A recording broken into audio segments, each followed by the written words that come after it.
moving your mind.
Switzerland, and you're tuning into the African Diary Show with your host, none other than Gatti.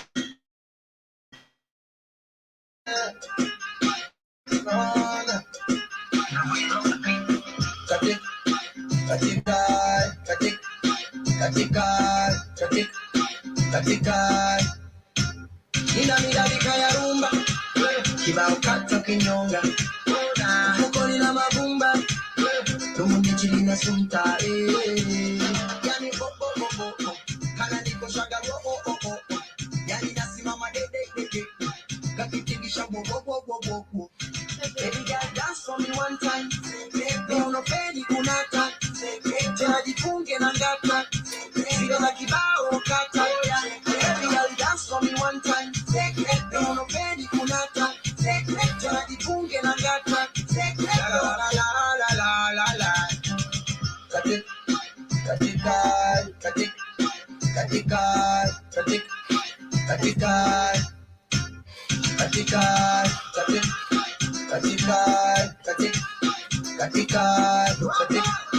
katika yani katoto kami kako ding kamekazika mengine nyama ngui kako kwindu kana mesifa shangini nikafizia kitambo kamena sa jambo kapakia na mkando kajegeje karambo kana michezo ngomani sindimba isobe nani nampatia zabwani muogo ajangome kana niko shaga pagana simama kakitingisha natetea yani siwezi kutembea chechemea yani hadi nalegea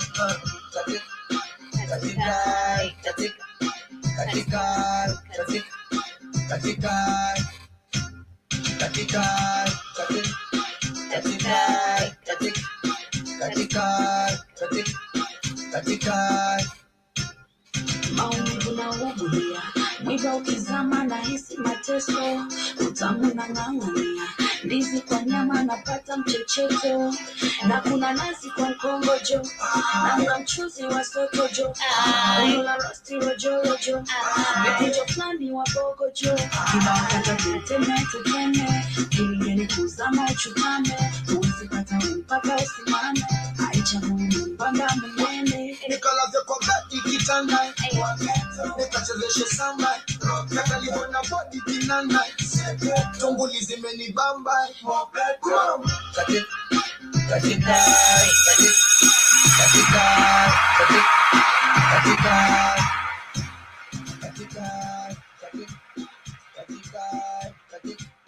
Yes, a very good afternoon to everyone who is there with us. Karibuni sana to another episode of the Wellness Wednesday. I'm hoping you're well, and I'm hoping that your Wednesday is going on smoothly. 14 minutes to 3 p.m. right here in Nairobi. You can talk to me and do let me know what is the time on your end as we're getting started with our conversation of the day. I see Odoyo Ayimbo is with us right here. Karibu sana. You're saying hi to you too, Odoyo. I'm fine. How are you today? And karibuni sana once again. Shout out to Polyamorous Jerry. I saw you somewhere. Did you go? I also saw DJ Damuzi, Budaye. I see you in the building. And to all those who are just joining us, to all those who are with me on Facebook, to all those who are with me on YouTube, and also to all those who are with me on the radio station. Karibuni sana once again. Remember, my name is Katie, and this is the Wellness Wednesday. And in case you're joining us for the first time, this is the Black Hot Fire Network, media of the 21st century, and the Wellness Wednesday is all about spreading awareness across the continent and also making sure that you are woke, you are aware of what is really happening in our continent. Sometimes we get to extend and go globally, but at the end of the day, it is all about spreading awareness and making sure that everybody is woke on what is happening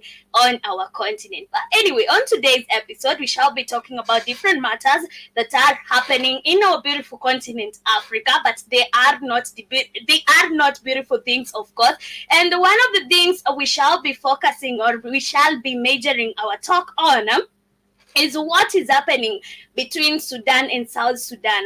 There's a war that started like 10 months ago between the two countries, and it is just crazy because we've seen there's a war in Sudan where we have had a lot of people being displaced, especially in Khartoum, and right now there's a war between now Sudan and South Sudan. We shall be getting to see what is the cause of this war and why is there a war between these two countries? Yes, we shall be getting to explain the whole war about Sudan and South Sudan. Yesterday we had an amazing conversation with you guys, and yesterday we learned something new. We learned about the Houthi fighters, and the Houthi fighters are a terrorist group or a terrorist organization that is still conducting terrorism in the Red Sea, and it's going to happen or it's going to continue. And yesterday we saw why they are attacking ships on the Red Sea,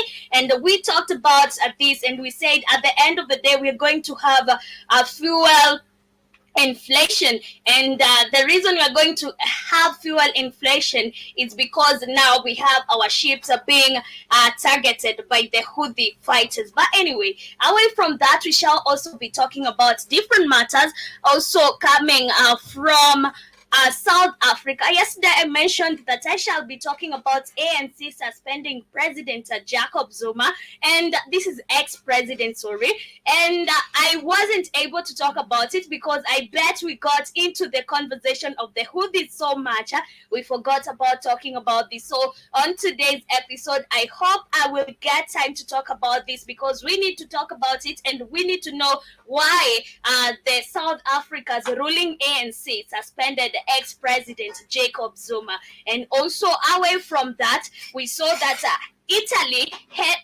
handed back Ethiopia's first ever aeroplane, and this aeroplane was made in 1935, and I'm asking, my question is why are they giving it back right now? Why are they returning it right now? And they have taken so long, and they have had it for the longest time. Why is it that now they are just deciding to hand it back right now? And this is not something that we're seeing that is very new. We've had artifacts stolen from Africa, but right now it's when they feel like this is the right time to return these artifacts. We've had stolen artifacts from Benin, and they were returned sometime back last year. We've had others from Nigeria that were returned sometime back last year.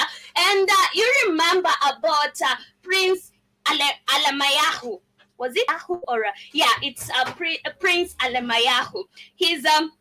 a body has never been returned back to Ethiopia. But what we're seeing right now is that, or what we saw some time back is that they gave back his hair. So it's just the same thing that we're seeing right here, where Italy is handing back Ethiopia's first ever aeroplane. But anyway, we shall be talking about that as we get to continue and see different things that are happening in Africa. But anyway, shout out to John Tewanel, shout out to Vincent Monene, and Millie Odoyo Aimbo, and to the rest of the silent listeners we have right here with me, and all those who are just joining us. Karibu sana once again. Thank you very much for tapping the screen for me, and also keep it interactive. Do let me know how is your day coming along, and how are you feeling today? How are you feeling about the conversations we shall be having right here? Are you ready to involve yourself in the conversation, or you're just a silent listener over there? Talk to me. Remember, we have an active WhatsApp number 0705-428-388. You can just even call in and do let us know how are you feeling about the conversations of the day. But anyway, we started off with an amazing jam.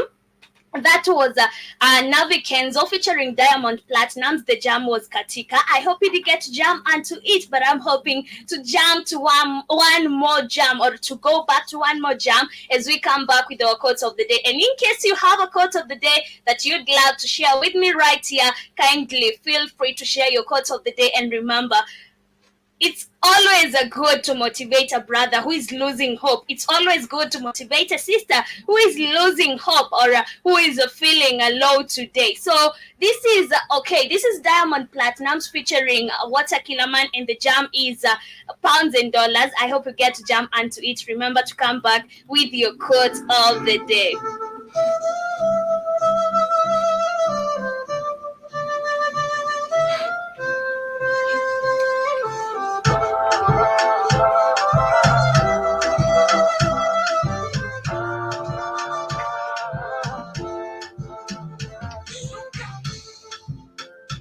Me for my body, but make me see you somebody. I want you now. Don't go crazy, I had it. When we're my body, we're daddy, more. Baby, put on your love for me now. Sweet me for party now. Make us spend money now. Put on your love for me now. Sweet me for party now. Make us spend money now. I will shake your Balance for you, $1,000 for you, and you go make me my arm for you. I go my hair for you. I will shake your balance for you. My quote of the day says you will never change your life until you change something you do daily. The secret of your success is found in your daily routine. You will never change your life until you change something you do daily. The secret of your life, or the secret of your success, is found in your daily routine.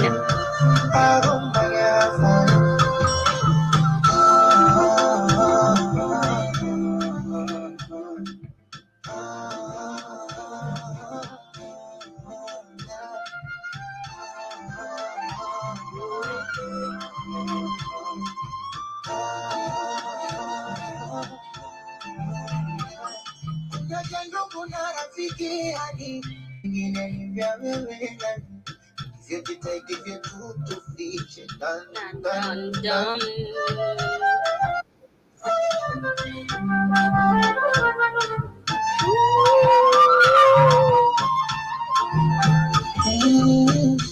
Baby, put on your love for me now. Sweet me for party now. Make us spend money now.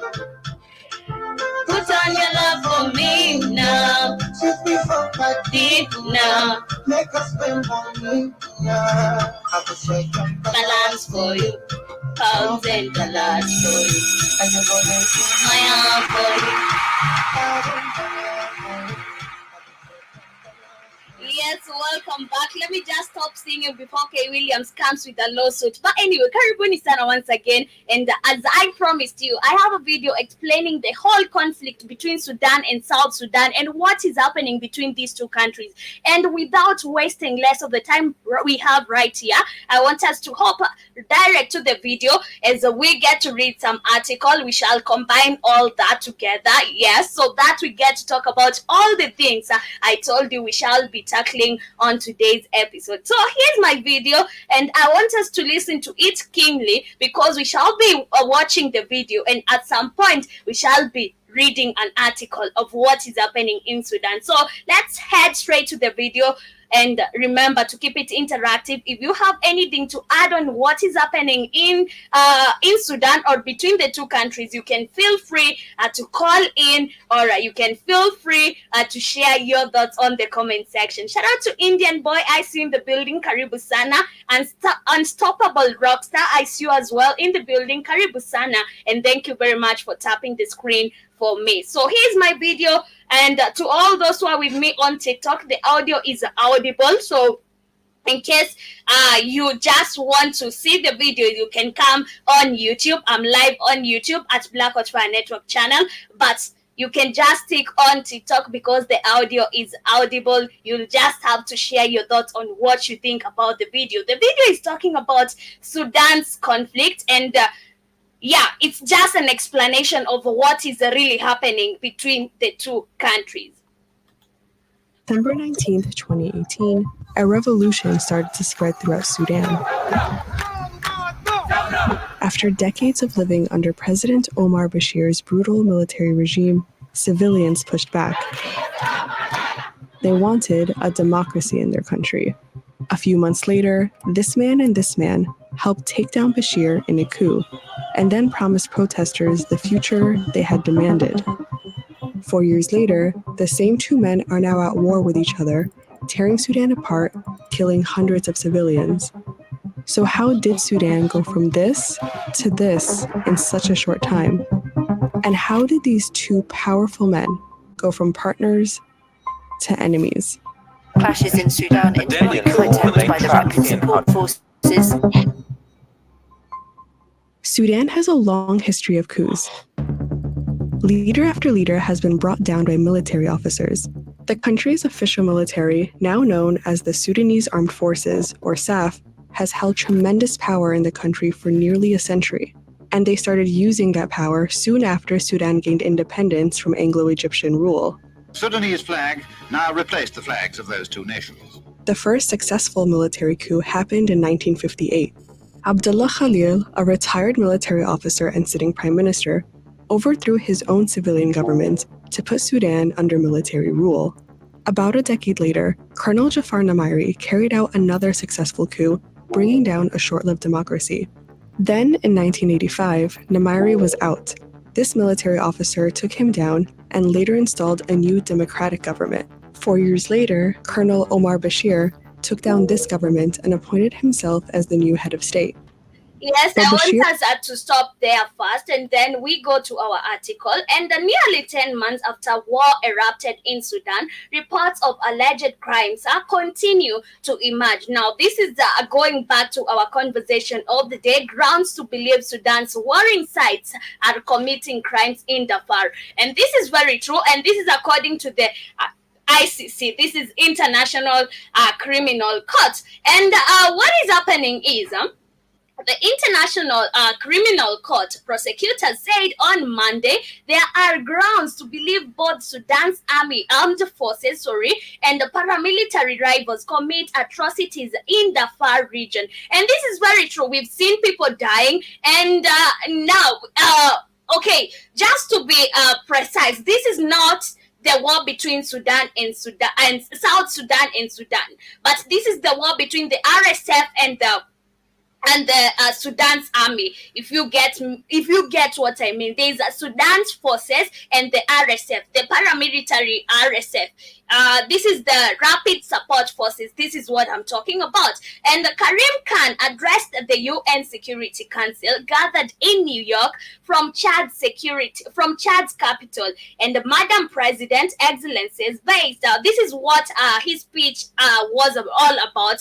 He said, "It is my clear finding, my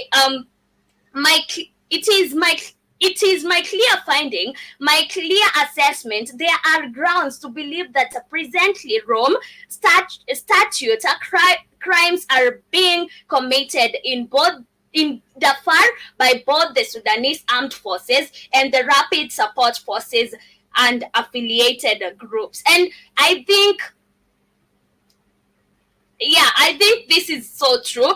And Rome statutes established in the ICC in 2002 to investigate the world's worst atrocities, war crimes and crimes against humanity, and genocide and the crime of aggression. We have all seen this, and we have seen how many people have been displaced, how many people have died in Sudan, and we've been talking about people talking about free Palestine, and we've been saying that instead of singing that song, sing free Sudan. Darfur, which was wrecked by bloodshed and atrocities in 2003, has been an epicenter of the current conflict, an area of ethnic violence where paramilitary troops and allied Arab militias have been attacking a non-Arabic ethnic group.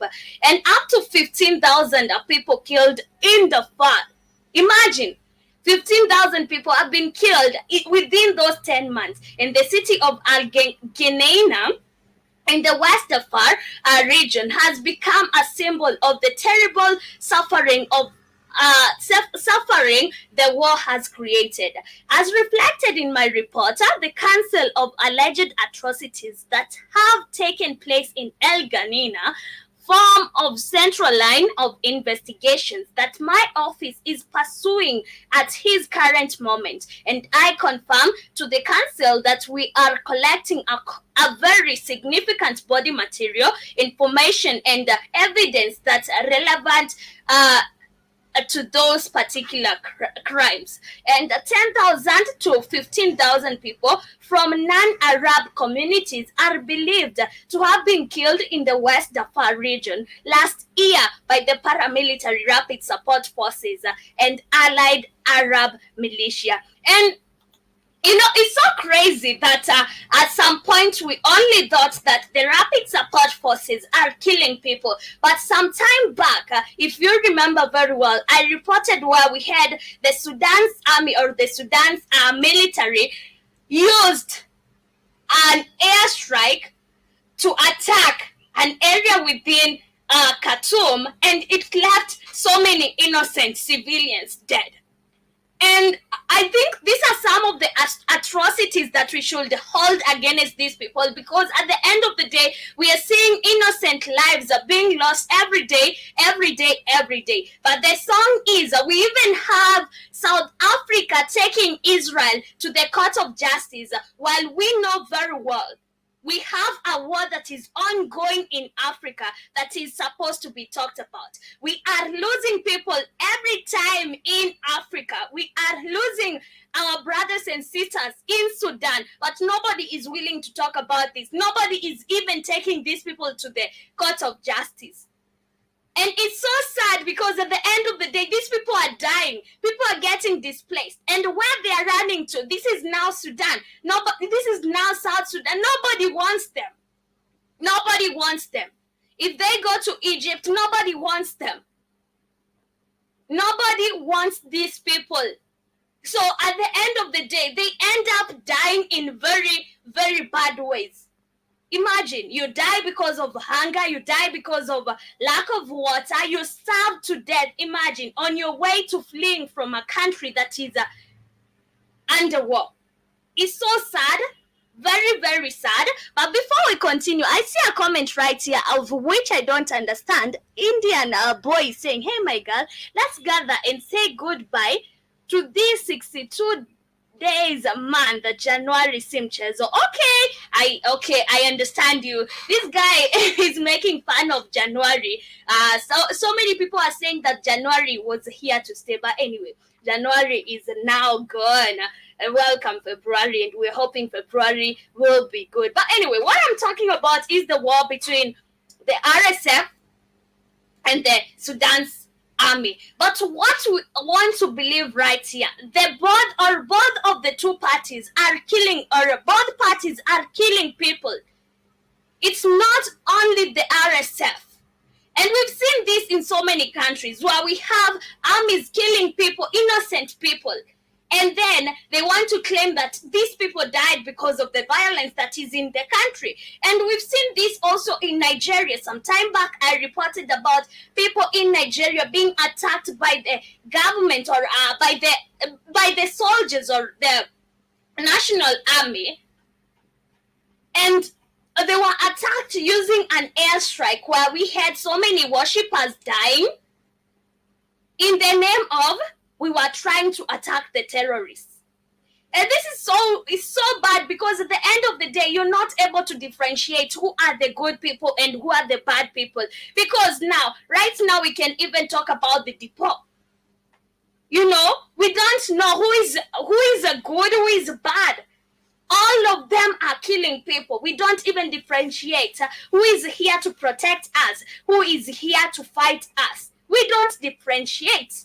They are all killing people. They are all here to kill us. So at the end of the day, it's so sad. It feels so sad to have people being killed by the soldiers that we know very well, that are supposed to be protecting these people, but they end up dying on their hands. But anyway, let's continue with my video. Before we go back to the article, remember I promised you today we're doing video and also reading before we even get to other different conversations. Bashir ended up being different from those that came before him. Given the pattern of military takeovers, Bashir knew he might suffer the same fate as previous leaders. So he used a strategy called coup-proofing, where he'd surround himself with protectors, but would keep each one in check so they couldn't overthrow him. It started with the SAF. Throughout his regime, Bashir bolstered the army and maintained a strong relationship with them. He relied on them heavily to crack down on an ongoing civil war in southern Sudan, where SAF and allied militias brutalized civilians on his command. Then, with the army busy in the south, another war started taking shape in the west. Darfur was in crisis. People here were historically neglected.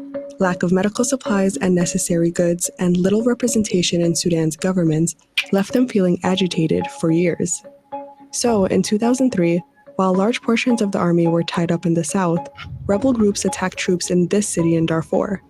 And Bashir, in recognizing that this rebellion was taking place, instead of relying on the Sudan Armed Forces, or SAF, the conventional military, he instead decided to rely and arm local Arab militias in the region that were known as the Janjaweed. This group was brutal and focused on wiping out Darfuri rebels and civilians at Bashir's direction. Satellite imagery shows that the Janjaweed is likely responsible for destroying over 3,000 villages.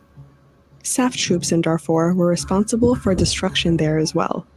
Both groups are accused of mass killing, rape, and the targeted displacement of civilians. Together, they killed thousands of Darfuris. The events in Darfur showed Bashir how to keep his power, and he turned to the Janjaweed in search of another protector. Among the Janjaweed militias, there were a couple of men Bashir trusted and tried to bring into the central government. But there was one particular Janjaweed leader that Bashir trusted the most, Mohammed Hamdan Dagalo, or Hemeti. Bashir called him my protection, particular play on the Arabic word Himayti, which is my protection, versus Hemeti, which is his nickname. By 2011, the long and gruesome civil war here ended, with South Sudan gaining independence, leaving Bashir in a weak position. And soon after, Sudan's economy tanked.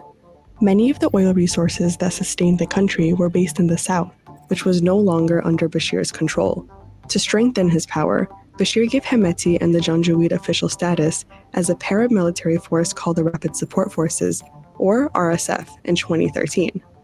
At first, the group was placed under the NIS, Sudan's intelligence agency, also one of Bashir's protectors, even though they were supporting the SAF in the ongoing war in Darfur. Then, in 2017, he passed a law placing Hemeti directly under his command, making it clear that the RSF's main purpose was to protect him.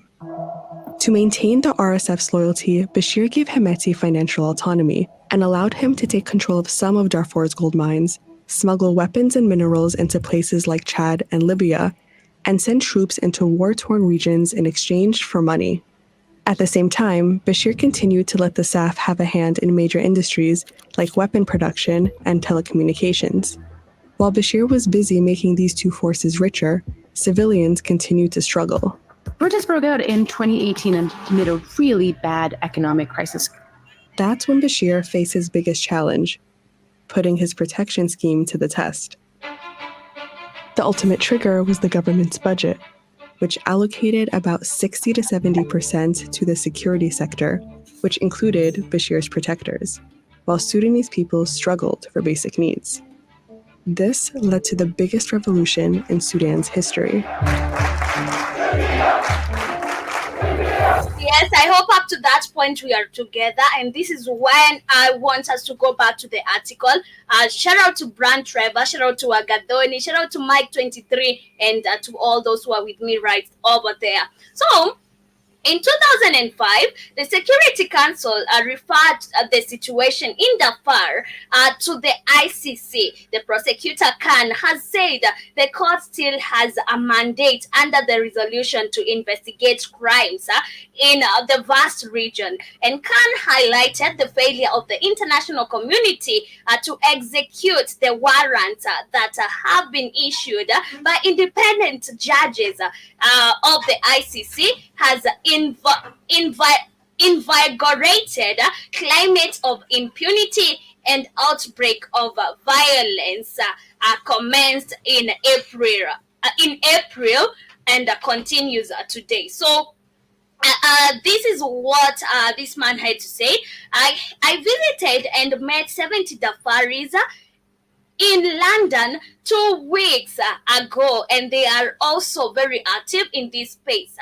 To hear those accounts, the whole community has been uprooted and targeted for many years, and they really are concerned that the world is asleep to their suffering. That's why they feel that's what they conveyed. They thought they were small, too invisible, too unimportant, too poor to be a real matter of concern to the ICC, also the international community. And this is so sad because we've seen so many people dying, and at the end of the day, it doesn't make sense why we have even a case in the ICC, or we have a case in the international court, but nobody is concerned about what is happening to the Darfuris or to the Sudan's people, because at the end of the day, we've seen how many people within a span of 10 months, we've had so many people dying.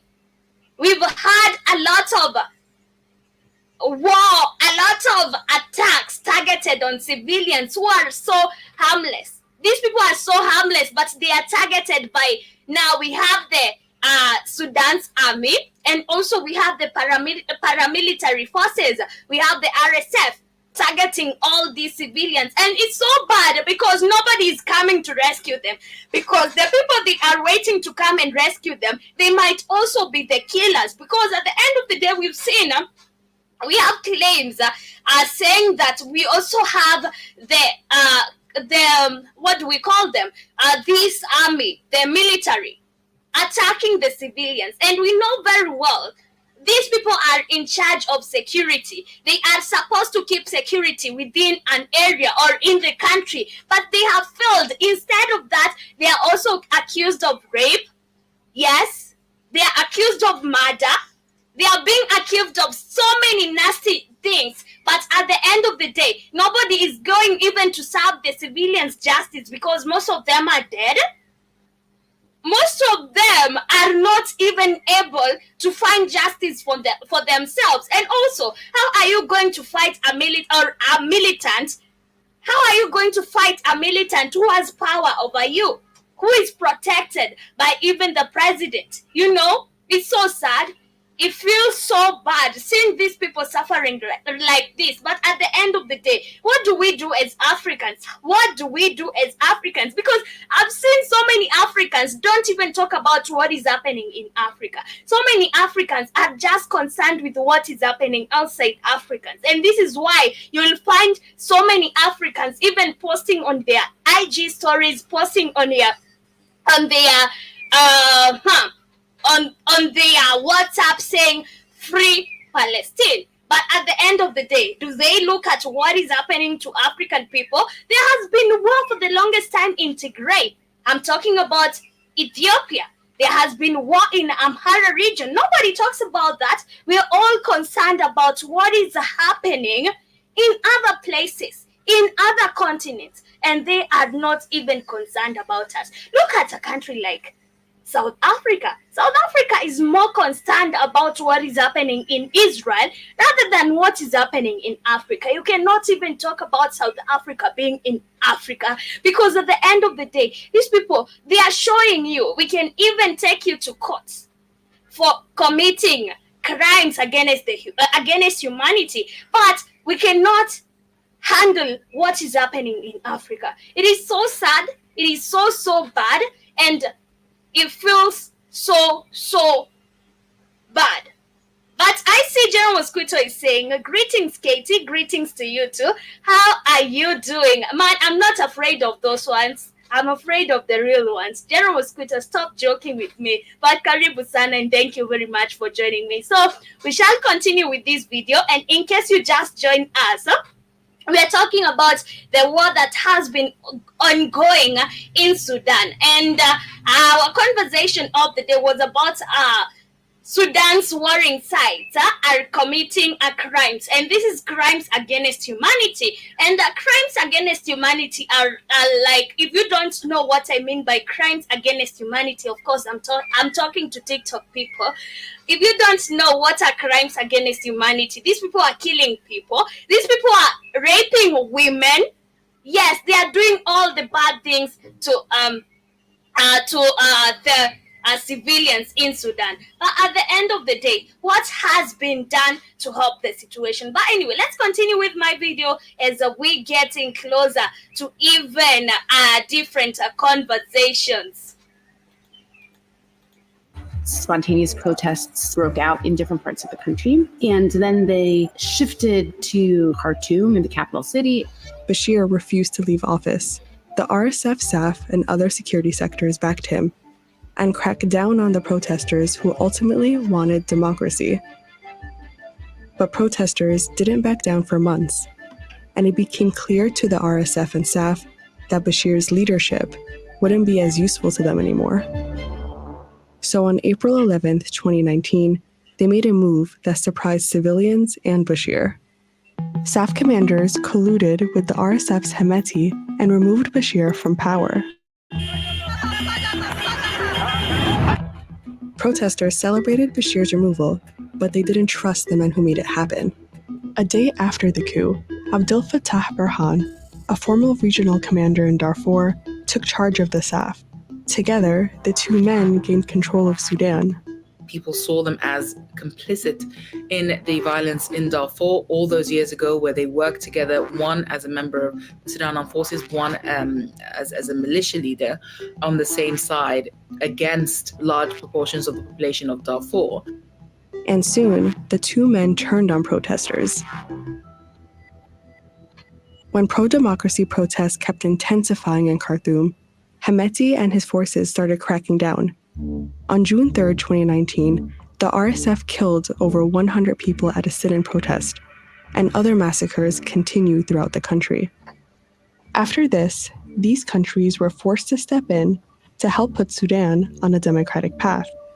The United States, with its Arab allies, the United Kingdom, Ethiopia, and the African Union, pressured Sudan's military and protesters to accept a power-sharing agreement. In this new deal, representatives from both the military and protesters would be part of a transitional council. In this plan, the military would have control for 21 months and civilians for 18. That meant the military would eventually have to hand over power to civilians to run the country.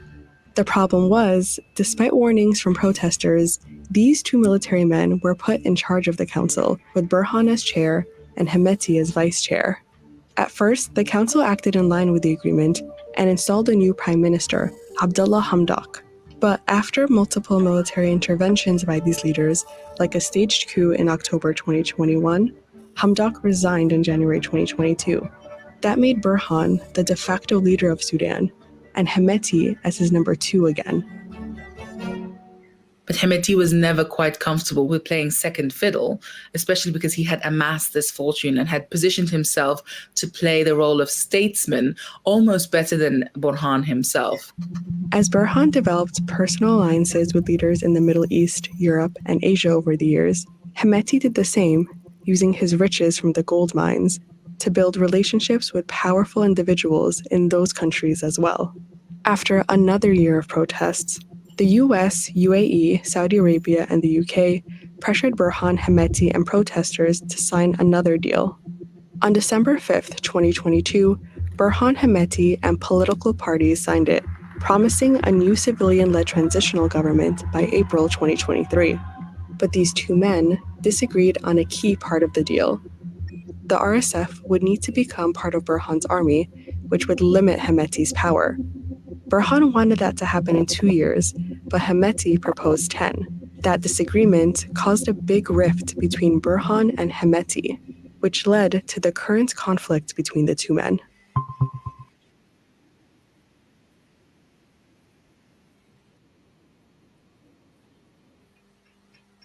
Okay, let me return my screen.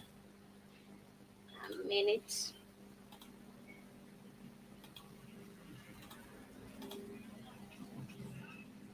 Responsible for many of the casualties, and Hemeti's finances allow him to arm more and more men on the ground. Hundreds of civilians have been killed already, and thousands have fled Sudan. Ceasefires have routinely been broken, and talks between the warring parties have gone nowhere. What was once a hopeful revolution has been interrupted by these two men. No matter who wins this war, protesters are left feeling betrayed. Yeah, that is my video, and in the beginning of the show, you all had, we were talking about Sudan versus South Sudan. Yes, there's a renewed border war between the two countries, in case you don't know. And I really want to share the video, but we don't have enough time. So I just thought of sharing that one that is explaining what is happening in Sudan. But at the end of the day, we have a renewed war between Sudan and the South Sudan, and this is a border war. The video is very long. I would have shared it, but I think I'll just do it tomorrow. So in case you will join us tomorrow, we shall be getting to know what is really happening between these two countries, because at the end of the day, there's a renewed border war. Now there's two wars that are happening between these or in these countries. Imagine we have Sudan fighting with the RSF, or we have the war happening in this country in Khartoum. But right now, we also have a war that is happening between Sudan and South Sudan, and it's a border war. Yes, there's a renewed violence in the country, Sudan and South Sudan, and it's a border war of which we need to understand, but we need a lot of time to talk about this, just like the way yesterday we did a lot of learning of the Houthi fighters. I think tomorrow we shall take like a whole show to talk about what is happening or what this border war is all about, because I feel like we don't have enough time to talk about the border war between Sudan and South Sudan. But anyway, we shall go on to different matters, and shout out to Tajiri, shout out to Tafari. Shout out to General Mosquito is saying it's always a border war. Yeah, it's always a border war in Africa, especially in Sudan. I don't know why these people keep on fighting about the borders, and I feel like some part of the country feels like this border should not be here. It should be somewhere inwards or maybe outwards. But now we have the other party saying that this border should go inwards or outwards. It's always like that. It doesn't make sense with African countries, and this is why we never need these borders, because we will keep on fighting that this one has taken my land, this one has expanded the border or has expanded their land, and at the end of the day it doesn't make sense at all. But anyway, let us move on to other different matters, and I promised you to talk about what has been happening in South Africa and why South Africa's ruling ANC party suspended ex-president Jacob Zuma. And this was the latest move we saw by the ANC. And in a widely expected move, South Africa's governing African National Congress party suspended former President Jacob Zuma on Monday, just months ahead of the presidential elections. In a statement on X, the ANC accused Zuma of insubordination and said his suspension was justified because of exceptional circumstances. The move follows a month of turbulence between Zuma and current president, that is Ramaphosa, that has blighted the image of the party that has governed South Africa since the end of a white minority rule 3 decades ago. And Zuma, who still remains widely popular, poses a threat to the party, which has been struggling to command the popular support it once again. Here's what we know about Zuma's suspension and why he fell out with the ANC. I see Brand Trevor is saying, like yesterday, Ruto said that Africa is going to grow at a high level, but he never mentioned the leaders. Africa is going to grow, yet he's selling out Africa. It's never going to make sense. It doesn't even make sense what all these puppets talk about. They all see growth, but they don't even influence the growth. They don't bring the growth. It doesn't make sense. But anyway, why did the party suspend Zuma? In a statement following a meeting of the party's National Executive Committee, ANC General Secretary Fikile Mbalula said the party suspended Zuma primarily because he had backed another political party without formally exiting the ANC. In December, Zuma had denounced the ANC leadership and said he would vote for the newly formed party Umkhonto Wesizwe, or a spear of the nation, named after the defunct military wing of the ANC that resisted apartheid rule but was disbanded following South African independence. Zuma later said he would hold on to his ANC membership. So this person is like, he's not understandable. You cannot understand him. One moment he's leaving ANC, the other moment he's coming back to ANC. This is what we are seeing, and this is why he was suspended, because he said that he would be voting for another different party. Yet he was still a member of ANC, and he actually denounced leadership in ANC some time back, and then he later said, I am coming back to ANC. So he was not clearly understood, and this is why I think these are some of the things that led to his suspension in ANC. But Zuma is actively impugning the integrity of ANC and campaigning to dislodge the ANC from power, while claiming that he has not terminated his membership. The ANC statement said Zuma and others whose conduct is in conflict with our values and principles will find themselves outside the ANC. The ANC leadership also plans to shut down the MK party by submitting complaints to an electoral court and having the named trade marked. And this is just politics.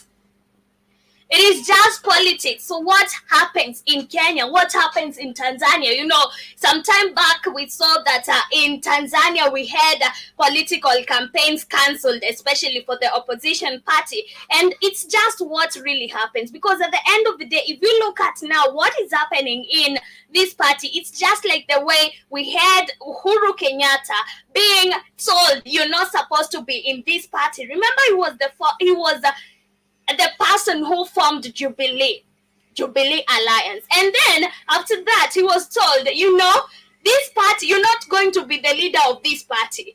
And we saw a lot of people coming against him, and these were politicians, of course. So this is just what is happening in South Africa. If you clearly don't understand, just look it like this. You see, when Uhuru Kenyatta was being told to exit Jubilee Party, yet he was the one who formed Jubilee Alliance. He was actually being told you cannot be a leader in this party, yet he's the owner. He's like the owner of this alliance. But at the end of the day, you know, it's all politics, it's all politics, and we all need to understand that politics in Africa are the same. It's just like the way you just go to a school, maybe in a Kajiado, you go to another one in Kiambu, you'll find the syllabus is the same, provided it's a national or public school. So at the end of the day, it's just the same politics that happens in Africa, and this doesn't even take us anywhere. It's taking us to nowhere, because at the end of the day, if we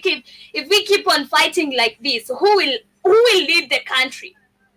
When is the president going to work? If he's concentrated working or fighting about the parties, who is going to work for the people? You know, it doesn't make sense. But anyway, I see a question right here. I see Brand is saying greediness. Africa is just puppet of leaders. Have you asked yourself why Ruto is given speeches? Given by who? Come again, please, Brand. I don't understand you. And up to that point of puppets, I understand you. And greediness. These people are full of greediness. They are just leading with their stomachs. These people lead with their stomachs and their pockets and their chests, because they are led by greed. They are not leading because they want to help us. But anyway, in other words, what I'm saying is, politics in Africa, it's just the same. It's just like the way you say tomato, and then somebody else will come and say tomatoes. So it's just the same thing. But anyway, moving away from that, there's also something I wanted to talk about. And what is this? Okay, I talked about Italy handing back Ethiopia first ever aeroplane, and I actually explained this a little bit when we were starting off our conversation, and I said we have had these white people having our stolen artifacts. They actually stole them. Yes, they have had even our ancestors' bodies, which they have kept up to date, but now they never want to bring them back. But whenever they need something from us, they will make it look like, you know, I'm returning this, I'm very sorry, and this is just a form of reparations, you know. Yet it's not a reparation. That is what belongs to us. It is ours. So, Ethiopia's premier says that the first aircraft built in Ethiopia in 1935 has been handed back to the country by Italy, and it had been taken during Italy's fascist era, during the occupation of what was the Abyssinia, eventually going on display in the Italian Aviation Museum in Rome. It was formally given to Prime Minister Abiy Ahmed at a ceremony in Rome, and he said it marked a day of great pride for the country. Known as Tehai, the green, red, and yellow aircraft is said to have been named after then Emperor Haile Selassie's daughter. And it's just crazy. This is just crazy. And that now they want us to believe that, you know, we are giving you back your things. It's reparations for Africans, and there's nothing like that. General Mosquito is saying all up in the museums. Yes. Imagine In 1935, how long has that aircraft been in Italy? And they are just doing this because there has been a summit in Italy, right? And now they want to convince Africans, we are with you. We are your allies. We can be trade partners. We didn't mean whatever our ancestors did to you guys. We are sorry. And this is why we're giving you back your things. That is madness. And Africans should not buy that madness, because at the end of the day, they want you to be convinced they are sorry, of which they are never sorry. They are never sorry. So if you think that they are doing this out of love, out of being sorry, they are not. You better believe they are not sorry. And you better believe that there is nothing like reparations for you. Yeah. That is just giving you back what you own. And maybe that is even a photocopy of it. Yeah. Maybe that is a counterfeit plane. Maybe they already kept the original one and built you a counterfeit one. So at the end of the day, how about that? Anyway, away from that, I see General Scooter is saying, exactly, they are not remorseful at all. They are not. They will never be. They are not. Away from that, let's head to different other matters. In Ethiopia, we have had nearly 400 Ethiopians dying out of starvation or of starvation. And this is so sad. When I report such cases of people starving to death, it saddens me. And, there was once is it a cabinet secretary or an MP, I'm not sure, in Uganda that said, if you're starving to death, you're stupid and dumb. You must be very stupid and dumb. Imagine, this man came out and said, if you can starve to death, you're very stupid and dumb. And he was from Uganda. He said Uganda is they have plenty of food, of which I don't disagree. But how is it that we have some people starving to death in some countries or in some parts of the country? It's so sad, but this is in Ethiopia though.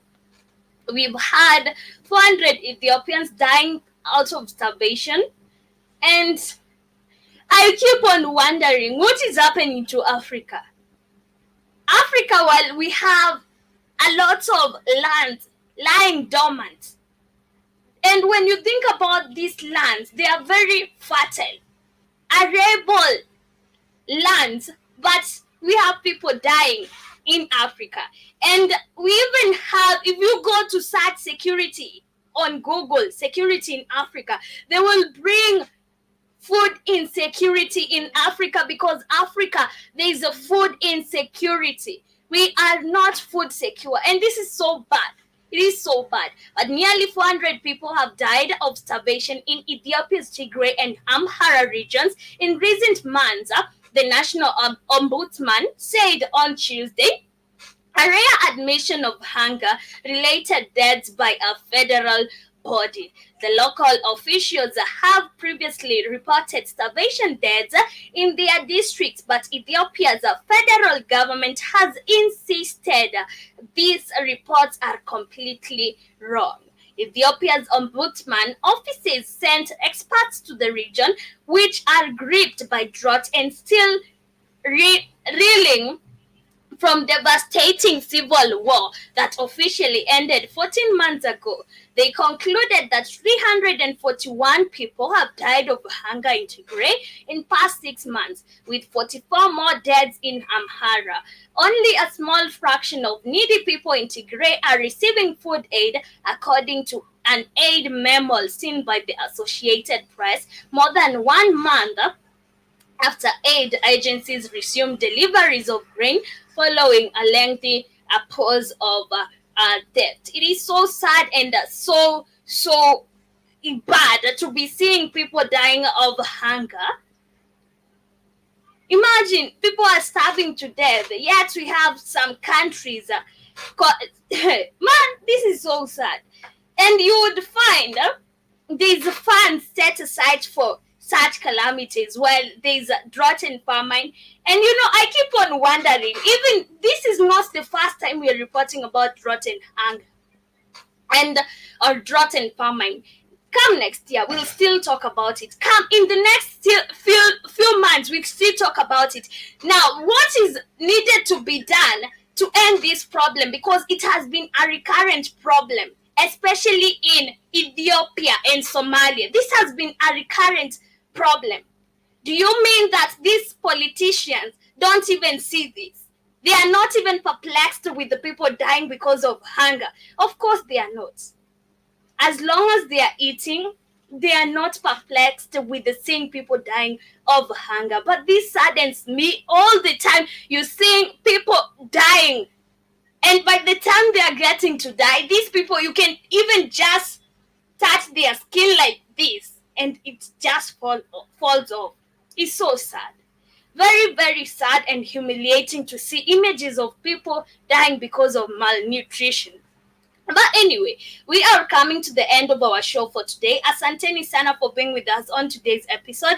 Thank you to all those who contributed to the conversation. Thank you, Alano Palma. Thank you, J10. And to all of the silent listeners we had in the building, Asanteni sana. We also had General Mosquito, we also had Karens, we also had Willie71, and the rest of the silent listeners who are with me on the radio station, on the YouTube channel.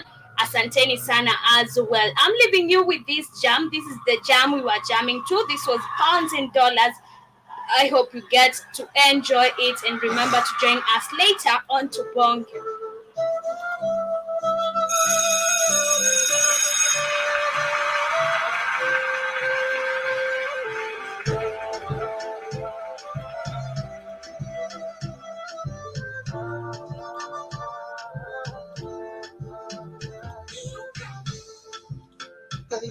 For my body, oh make me see you somebody.